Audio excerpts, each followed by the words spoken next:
अष्टभुजी माता जी अपने तस्वीर से क्या संदेश दे रही है?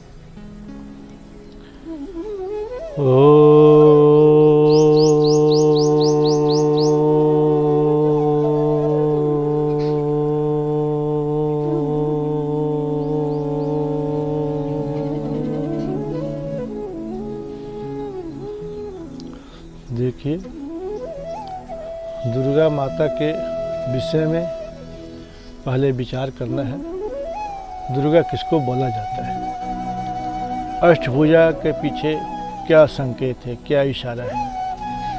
वास्तव में दुर्गा परमात्मा की शक्ति का ही एक नाम है, जो हमारे दुखों को, दुर्गुणों को, दुर्दिनों को दूर करती हैं, जो दुस्तर संकट से पार करती हैं। इसलिए उस परमात्मा की शक्ति को, जो हमें दुखों से, दुर्गतियों से तार देती है, बचा देती है, निकाल देती है, इसलिए उसको दुर्गा बोला जाता है।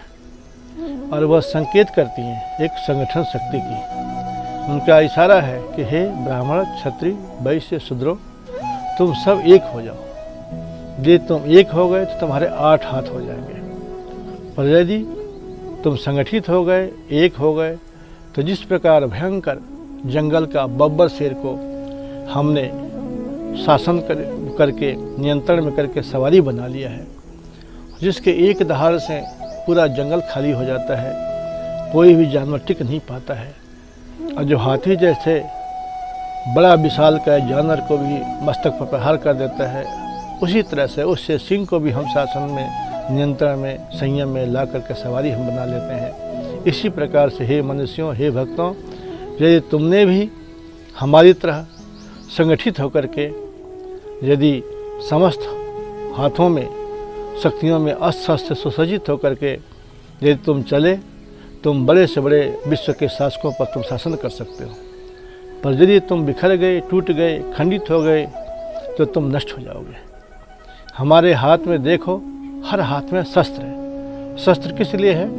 अपने संस्कृति की रक्षा करने के लिए, राष्ट्र को उन्नत करने के लिए, राष्ट्रघाती, राष्ट्रद्रोही, राष्ट्रनाशक राक्षसों का विनाश करने के लिए हमारी शक्तियाँ हैं। हमारा शस्त्र खाली दिखाने के लिए, शोभा बढ़ाने के लिए नहीं है, किंतु दुष्टों को दंड देने के लिए, राक्षसों का वध करने के लिए, और देवताओं को, जो दैवी शक्तियाँ हैं, जो श्रेष्ठ लोग हैं, जो सज्जन पुरुष हैं, जो राष्ट्र उन्नति के इच्छुक हैं, जो राष्ट्र के हितैषी हैं, उनको अभय देने के लिए, उनको आशीर्वाद देने के लिए, उनको ऊंचा उठाने के लिए, उनको शक्ति देने के लिए, उनको उत्साह और साहस देने के लिए, पुरस्कृत और सम्मानित करने के लिए है। हमारे पास जो कुछ है वो राष्ट्र के हित के लिए है। इसीलिए वो हम देखो, हम भी जप कर रहे हैं, हम भी तप कर रहे हैं, हम भी साधना कर रहे हैं। किसके लिए?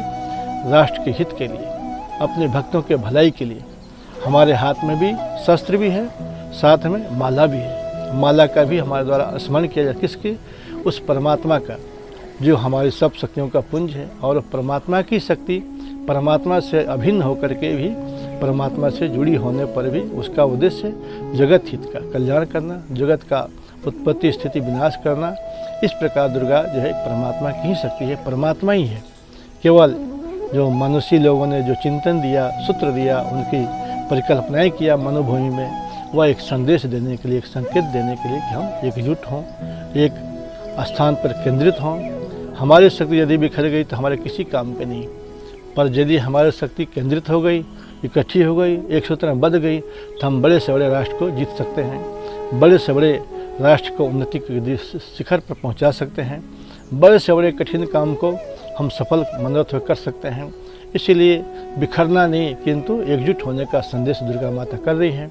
क्योंकि चारों वर्ग, यदि ब्राह्मण, क्षत्रिय, वैश्य दो हाथ रखते हैं, चारों वर्ग यदि मिल गए, जिस दिशा में चलेंगे, जिस उन्नति की दिशा में चलेंगे, उसी दिशा में सफल हो जाएंगे, कामयाब हो जाएंगे।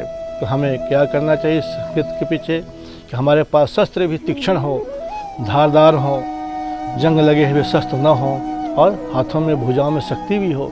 शेर संयम का भी प्रतीक है, ब्रह्मचर्य का भी प्रतीक है। हमारे सैनिक कायर न हो, डरपोक न हो, बुजदिल न हो, नपुंसक न हो, किंतु साहसी हों, शूरवीर हों, स्वाभिमानी हों, राष्ट्र की रक्षा में सन्नद्ध हों, तत्पर हों, और आत्मनियंत्रण करने वाले हों, कंट्रोल में रहने वाले हों, मन के गुलाम न हो, बल्कि मन के मालिक बन के चलने वाले हों। यह सिंह की सवारी हमें संदेश देती है कि हमारे सैनिक वर्ग भी संयमी हो, बलधारी हो, राष्ट्र के प्रति स्वाभिमान रखने वाला हो, जिससे कि राष्ट्र ऊंचा उठ सके और उसके शस्त्र अस्त्र हमेशा सुसज्जित रहे, तैयार रहे राष्ट्र की उन्नति के लिए। कभी शिथिल न हो, कभी प्रमादी न हो, कभी आलसी न हो, कभी कायर न हो, कभी बुजदिल न हो जाए। इसलिए सिंह की सवारी ये संकेत करती है कि हम साहसी बने, निर्भीक बने, हमारी एक धार से दुश्मन का कलेजा दहल जाए।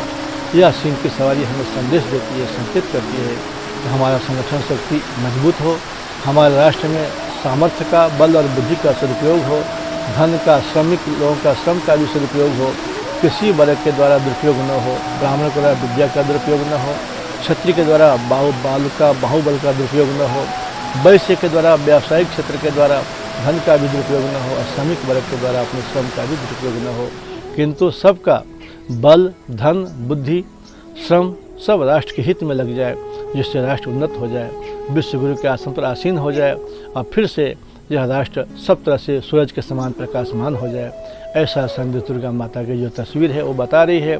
वो एक हाथ में तलवार भी है, तलवार भी हमारे हाथ में हो दुष्टों के सर काटने के लिए, उनके हाथ में चाबुक भी हो, चाबुक भी है, चाबुक कंट्रोल करने के लिए है, नियंत्रण करने के लिए, राष्ट्र शक्ति का नियंत्रण के लिए उनके हाथ में चाबुक है। एक हाथ में सर्प भी है, सर्प नागपाश का प्रतीक है। इसी प्रकार चक्र भी है, उनके पास संस्कृति रूपी चक्र का भी संदेश दे रहा चक्र जो है कि जो भी हमारे संस्कृति के विरोधी हैं, हमारी संस्कृति सभ्यता के मिटाने के इच्छुक हैं, उनका सर कलम कर दिया जाए चक्र के द्वारा। उसी प्रकार उनके हाथ में धनुष बाण भी है, हमारा शस्त्र अस्त्र है दुष्टों का नाश के लिए हो और श्रेष्ठों की रक्षा के लिए होना चाहिए, न कि हम श्रेष्ठों का नाश करने में अपनी शक्ति को, बल को लगाएं, शस्त्र को लगाएं, बल्कि राष्ट्र के जो घातक शत्रु हैं उनको नष्ट करने हमारी शक्ति लगनी चाहिए। इस प्रकार संकेत करते हुए दुर्गा माता के हाथ में माला भी है। हमारे पास भौतिकता के साथ साथ आध्यात्मिकता भी होनी चाहिए, यह संकेत है, यह संदेश है। संयम के साथ साथ, ब्रह्मचर्य के साथ साथ हमारे में संगठन शक्ति भी होना चाहिए, आपसी एकता भी होना चाहिए। सब कुछ रहे पर यदि हम बिखर गए, हमारी शक्ति बिखर गई, एकता बिखर गई, फूट पड़ गई, तो हम कभी आज़ाद नहीं हो सकते, कभी गुलामी से छूट नहीं पाएंगे। इसीलिए गुलामी का कारण हमारी फूट है, आपसी बिखराव है, और आज़ादी का कारण हमारे संगठन शक्ति की एकता और शक्ति का सदुपयोग है। इस प्रकार दुर्गा माता की तस्वीर संकेत करे कि हमें एकजुट होकर के चले, एकजुट होकर के रहें, एकजुट होकर के अपना सारा व्यवहार करें। इति ओम।